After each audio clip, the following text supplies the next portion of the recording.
nosso Senhor Jesus. Antes de começar, queria agradecer a todos aí que estão assistindo, estão comentando, estão curtindo. Que o Senhor abençoe a vida de vocês e eu quero externar aqui a minha gratidão a cada um de vocês. Querido, eu queria poder meditar com todos os irmãos num texto que está no livro de Números, no capítulo de Números, no capítulo 4. Números capítulo 4, a Bíblia vai retratar aqueles que tinham por chamado, por ordenança e por capacitação estarem conduzindo a Arca do Concerto ou a Arca da Aliança do Senhor. Lá no livro de Êxodo, capítulo 25, Deus determinou que fosse confeccionada uma arca e esta arca deveria ter as suas medições conforme a ordem de Deus. Além das medições, deveria ter também a confecção feita com madeira de acácia ou madeira de cetim e deveria ser revestido de ouro, tanto por dentro quanto por fora. E lá em Êxodo, vou colocar aqui Êxodo 25. As medições da arca eram 1,5 côvado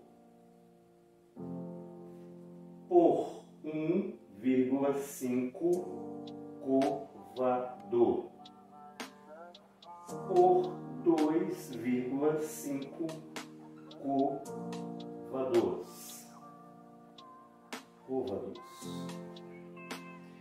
Irmão, a medição de côvado parece ser difícil quando a Bíblia fala a respeito dessa medida, mas é uma coisa até simples. Um côvado equivale a 44 centímetros, porque o côvado é a medição do início aqui do dedo médio até a ponta do cotovelo. Da ponta do cotovelo até o dedo médio se mede um côvado, que equivale a 44 centímetros. 44 mais 22, que é a metade, 66. 44 vezes 2, que aqui é o comprimento, 44 vezes 2, 88. 88 mais 22 equivale a 1,10 m. Então, teria de comprimento 1,10 m, largura e altura 66 centímetros, a medição desta Arca do Concerto ou a Arca da Aliança. Mas como nós queremos estudar o que está em Números capítulo 4, primeiramente a gente vai desenhar a arca, Vamos aqui tentar fazer uma composição da arca em suas medições. Então, a medição de largura, a medição de comprimento e a medição de altura. Altura, largura e comprimento. Então, já falamos que é 1,10, 66 de largura, 66 de altura. Essa arca ela tinha argolas fixadas na própria arca e sobre essas argolas transpassaria duas varas para que essa arca fosse conduzida e manuseada sem ser tocada. Aqui nós temos aqui a tampa do propiciatório, que fazia então o fechamento dessa arca. Em cima da tampa do propiciatório, nós sabemos que tinha duas imagens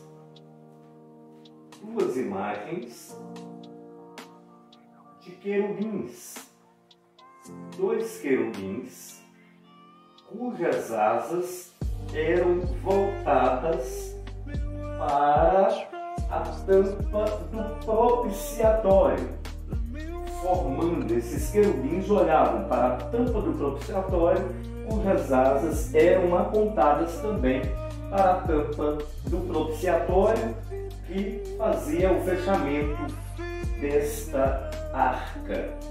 Até aqui, nós estamos mais voltados para Êxodo 25. Mas o que eu quero poder meditar com você que está escrito em Números 4? Está escrito em Números 4 que quem deveria conduzir essa arca era os filhos de Levi, da linhagem dos filhos de Coate. Então seriam os coatitas,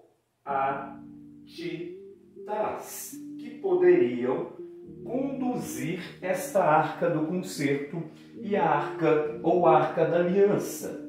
Ademais, além disso, os coatitas, eles deveriam, aqueles que iriam conduzir esta arca, deveriam ter de 30 anos para cima.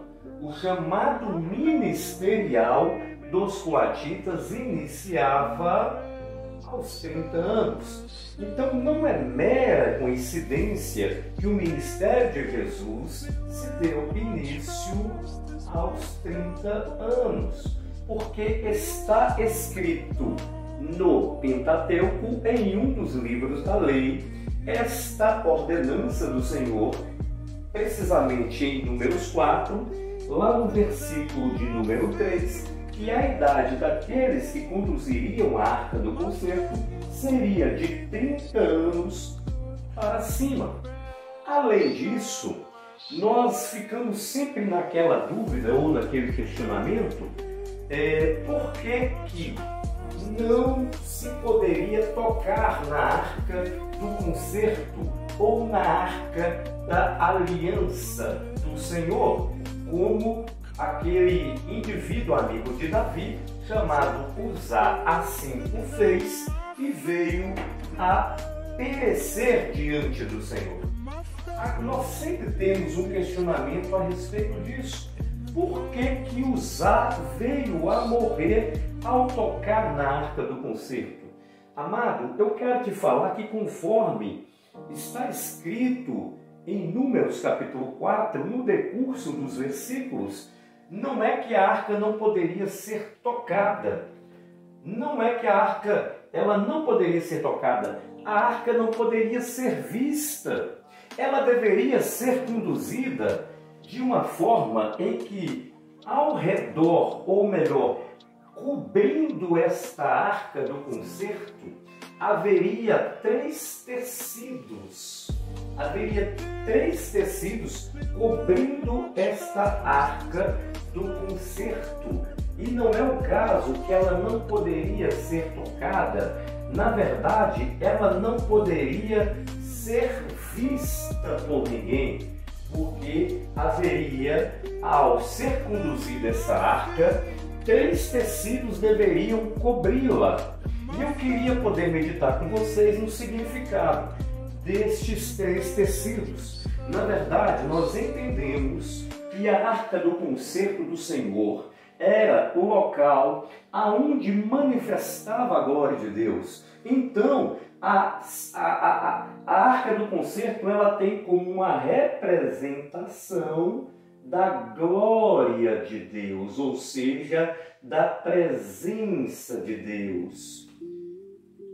O livro de Levítico, no capítulo 1, versículo 1, declara da seguinte maneira: E chamou o Senhor a Moisés na porta da tenda da congregação, Tanto é que o livro de Levítico, na sua linguagem original, no hebraico, não se chama Levítico o livro, mas se chama Vaikra. E Vaikra tem por significado esta palavra, e chamou, porque quando Deus queria se comunicar com Moisés, havia, antes do tabernáculo, uma tenda onde era alojada a arca do concerto. E nesta tenda, Deus, para comunicar com Moisés, ele chamava Moisés até a porta desta tenda, porque ali, naquele local, se manifestava a glória, a presença, a face, a autoridade de Deus naquele lugar. Então, quando os coatitas deveriam fazer a condução dessa arca, quando todo o tabernáculo quando havia sido feito, deveria ser transportado, esta arca do concerto, ao ser transportada em meio à população, ela era simplesmente encoberta ou coberta por 3 tecidos. E a Bíblia fala quais tecidos são. O primeiro tecido que fazia a cobertura desta arca era o véu do templo.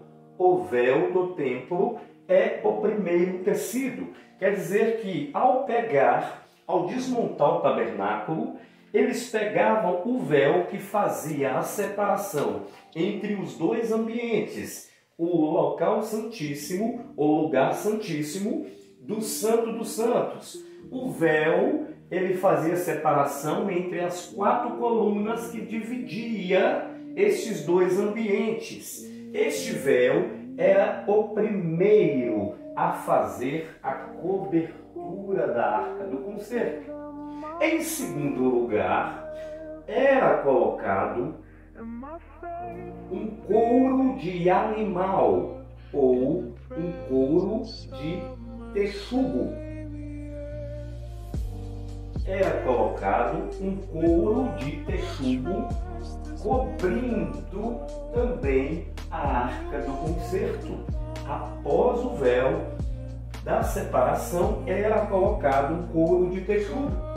E em seguida, seguidamente, era colocado um pano azul, qual eu vou escrever do lado de cá. Era colocado um pano azul. Pano azul. Esses 3 tecidos representam o estado de separação entre o homem e a majestade de Deus.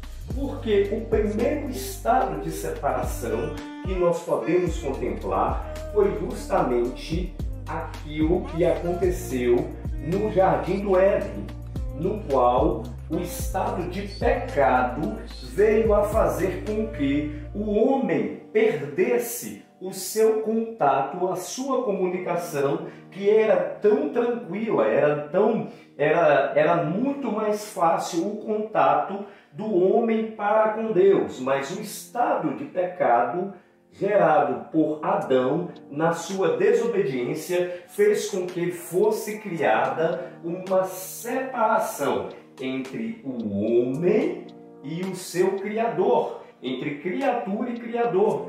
Esse estado está justamente escrito em Isaías 59, quando fala que os ouvidos do Senhor não estão agravados para que não possa ouvir, e nem o seu braço encolhido para que não possa salvar. Mas os vossos pecados fazem separação entre o Senhor e vós, também as vossas iniquidades. Então, o primeiro estado, o primeiro véu representa o primeiro estado.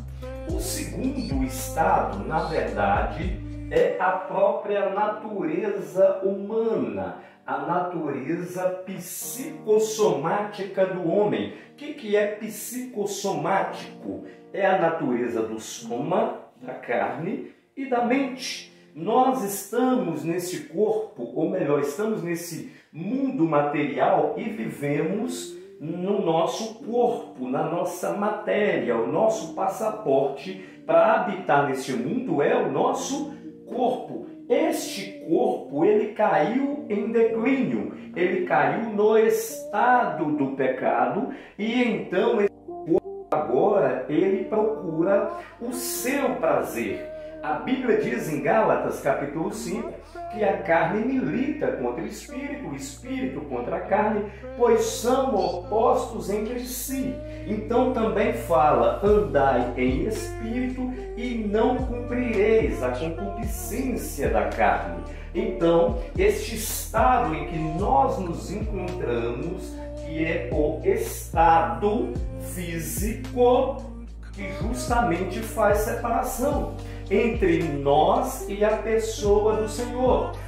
O primeiro estado, pecado. O segundo estado, ninguém pode ver a Deus, porque Deus é Espírito. Nós podemos adorar a Deus, é o que Jesus declarou lá no Evangelho de João, no capítulo 4. Ele fala da seguinte maneira: ora, Deus é Espírito. É chegada a hora, e agora é, em que os verdadeiros adoradores adorarão o Pai em espírito e em verdade. Deus é espírito e importa que os seus adoradores o adorem em espírito. Então, não há nada, entre aspas, físico que eu possa fazer, mas em espírito, a minha vida espiritual, ela estando novamente reconciliada para com Deus, o meu corpo entregue ao Senhor como um sacrifício vivo, santo e agradável, que é o culto racional, eu novamente posso entrar em contato com Deus. Mas o que me separa da plenitude da comunicação para com Deus é o meu estado físico. Eu estou neste estado de existência, Deus está em outro estado de existência, que é o estado espiritual. E também, o que este terceiro pano representa, que é um pano azul, ele vai representar justamente este estado físico da criação. A criação está num estado físico e o céu atmosférico, esse pano azul, ele também é um estado de separação entre nós e a pessoa do Deus Todo-Poderoso. Isaías 66, lá no verso 1, declara: os céus são meu trono, a terra é o escabelo de meus pés. Que casa me edificareis vós? Porque a minha mão fez todas essas coisas e todas elas foram feitas por mim. Mas o homem para o qual eu olharei é o contrito e abatido de espírito e que treme da minha palavra. Jesus, ele fez justamente isso. Na sua morte, ele rasgou o véu do templo. A separação do homem para com Deus foi rasgada quando Jesus ele paga a dívida do pecado e ele declara: tetelestai, está consumado, a dívida foi paga. Então o primeiro estado foi rasgado pela pessoa do nosso amado Jesus Cristo. Lá no livro de Romanos, capítulo 8, versículo 3, declara uma finalidade da pessoa de Jesus, porque lá em Romanos 8,3 fala que ele rasgou a sua carne e nisso ele fez com que o pecado fosse condenado na sua carne. Ele condenou o pecado nele mesmo ao permitir que o seu corpo fosse vituperado e ele morresse uma morte injusta e inocente para que nós viéssemos a alcançar a justiça de Deus. Então, o primeiro estado a ser rasgado, o véu da separação rasgou. Romanos 8,3. Agora, então, lá em Atos capítulo 2, com o dia de Pentecoste, o Espírito Santo foi dado ao homem. E o Espírito, ele milita contra a carne. A carne milita contra o Espírito, mas o Espírito, ele milita contra a carne. Lá em João, capítulo 14, versículo 16, fala: e eu rogarei ao Pai, e ele vos enviará outro Consolador que estará para sempre convosco. O Espírito está para destruir as obras da carne, de Gálatas capítulo 5, versículo 19, porque o Espírito destrói as obras da carne, pois ele nos dá o fruto do Espírito. Então o Espírito Santo, ele destrói o segundo estado de separação é destruído pelo Espírito Santo. O primeiro foi destruído por Jesus, o segundo é destruído pelo Espírito de Deus. Agora ainda existe o terceiro estado de separação, que é céu atmosférico, céu cósmico e o terceiro céu celestial, onde habita a grandeza do nosso Deus. Este terceiro estado de separação vai ser vencido lá em 1 Coríntios capítulo 15, quando a Bíblia fala que num abrir e fechar de olhos, ante a última trombeta, os mortos ressuscitarão incorruptíveis e nós seremos transformados. Aí estaremos para sempre diante da glória de Deus e então não haverá nenhum estado que nos separe da presença do Deus Todo-Poderoso. E isso vai ser para nós glorioso poder estar diante da majestade santa do Senhor nosso Deus. Hoje, por meio do sacrifício de Cristo, o véu da separação rasgou. Temos comunicação, o Espírito mortifica a nossa carne, quebrando os grilhões, os cadeados do pecado que operam em nossos membros, conforme Colossenses capítulo 3, verso 5, e naquele dia do arrebatamento e da primeira ressurreição, estaremos então rompendo esse estado e nos encontrando com Jesus e nos encontrando com o Senhor nosso Deus. Que esse estudo tenha falado ao seu coração, que Deus te abençoe.